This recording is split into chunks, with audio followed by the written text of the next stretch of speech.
Ja, heute haben wir leider schlechte Nachrichten. Das italienische, sehr beliebte sogenannte Impatriati-Tax-Regime wurde leider für die meisten Mandanten uninteressant gemacht.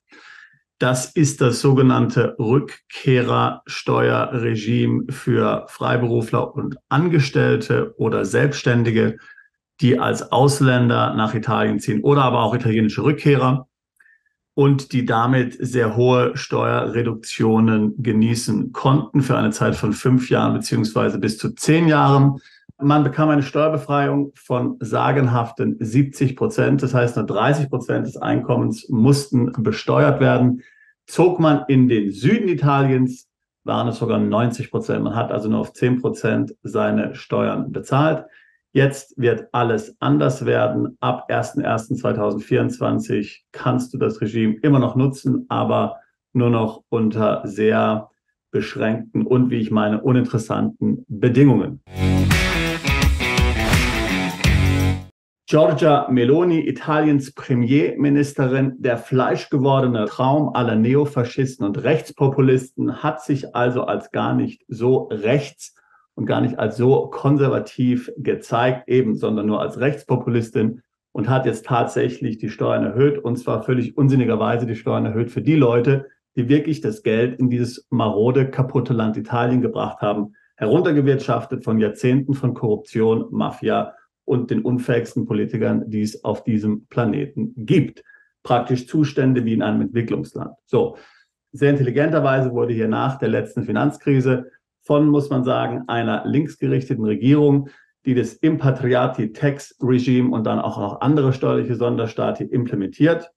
Damit konnten also Personen, die davor nicht in Italien gelebt haben, inklusive italienische Staatsbürger, nach Italien ziehen, dort ein Unternehmen gründen, als Freiberufler tätig sein oder auch einfach nur eine Anstellung annehmen und von den besagten Steuervergünstigungen dann profitieren.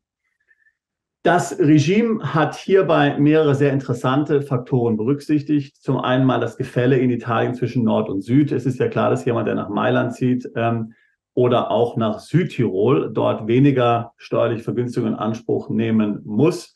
Denn dort funktioniert ja, kann man sagen, einigermaßen alles noch ganz gut. Dagegen im Süden von Italien kostet natürlich schon einige Überwindung, muss man vielleicht mit der Kanone unterm Bett schlafen, denn dort herrscht die Mafia, zum Teil praktisch unregierte Gebiete. Wer sich trotzdem getraut hat, dorthin zu ziehen, hat eben auch eine besonders hohe Steuervergünstigung erhalten. Aus meiner Sicht sehr attraktiv. Hinzu kommt natürlich auch die dramatische demografische Entwicklung in Italien, noch schlimmer als in Deutschland. Ich sage mal, wenn Italien keine Zuwanderer hat, dann sind in 450 Jahren noch 1 bis 3 Millionen Italiener übrig. Der Rest stirbt aus, denn die Bevölkerung schrumpft extrem.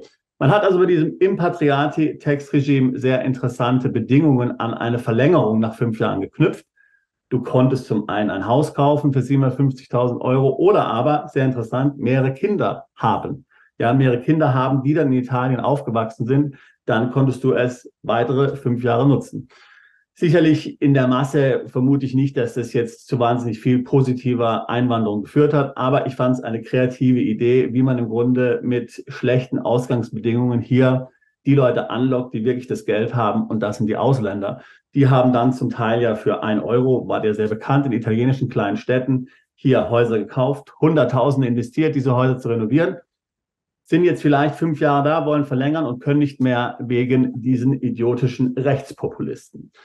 Also schauen wir uns mal an hier, was jetzt der neue Impatriati-Tax-Status ab 2024 hier noch beinhaltet. Grundsätzlich kannst du ihn nur noch für 5 Jahre nutzen. Eine Verlängerung ist nicht mehr möglich. Er steht nur noch für Personen zur Verfügung, die eine hohe Qualifikation haben. Man darf nicht in Italien gewohnt haben für 3 Jahre, sowas war auch schon davor. Die Steuervergünstigung, ja eben, ich hatte ja vorhin gesagt, 70 oder 90%, je nach Region, ist jetzt angepasst worden auf 50%. Und noch ein anderer wichtiger Punkt, maximal 600.000 Euro darfst du verdienen, ab dann gelten die üblichen Steuersätze.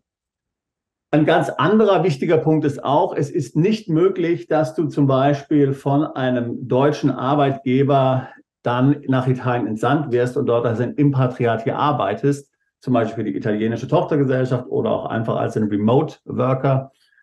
Das hat die italienische Regierung verboten. Es muss also eine neue Beziehung sein, ein neuer Job sein, den du da annimmst. Du kannst jetzt nicht einfach hier wechseln in einer Firmengruppe zum Beispiel. Ein weiterer Punkt, aber der war auch schon davor so, es muss natürlich die Tätigkeit von Italien aus ausgeführt werden. Du kannst also nicht digital Nomade sein, sondern du musst vor Ort in Italien sein und diese Tätigkeit ausführen. Die Steuervergünstigung gilt auch für Sozialversicherungsbeiträge. Das heißt, die werden dann entsprechend eben auch reduziert, was ja ein großer Punkt ist in Italien. Die Sozialversicherung ist dort sehr teuer. So, was kannst du nun noch machen? Also, wenn du es noch schaffst, bis Ende 2023, also zum 31.12.2023 nach Italien umzuziehen, dann kannst du diesen Status noch für weitere 5 Jahre nutzen. Und es ist ein ganz wichtiger Punkt. Hier hat man also jetzt doch noch gesagt, man will hier jetzt noch einige Leute mitnehmen, denn obwohl du dann ja nicht in Italien für die Mehrheit des Jahres gelebt hast und für dieses Jahr nicht in Italien steuerpflichtig bist, kannst du dann eben trotzdem diesen entsprechenden Status noch nutzen. Hauptsache, du kommst an vor Ende des Jahres.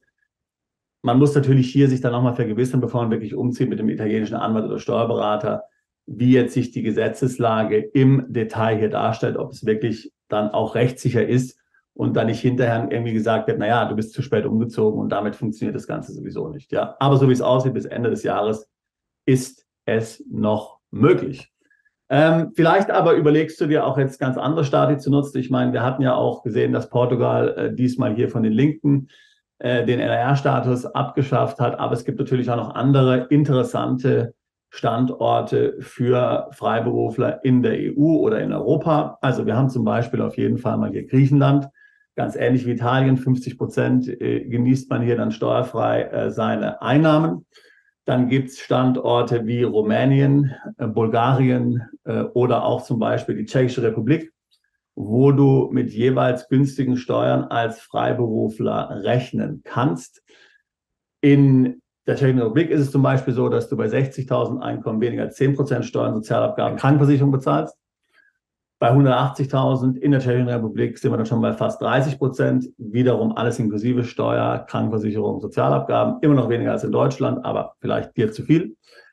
Bulgarien, Rumänien, wie gesagt, dort haben wir so Situationen, wo du so am Ende dann mit allem drum und dran wahrscheinlich auch so zwischen 12 und 15% bezahlen wirst.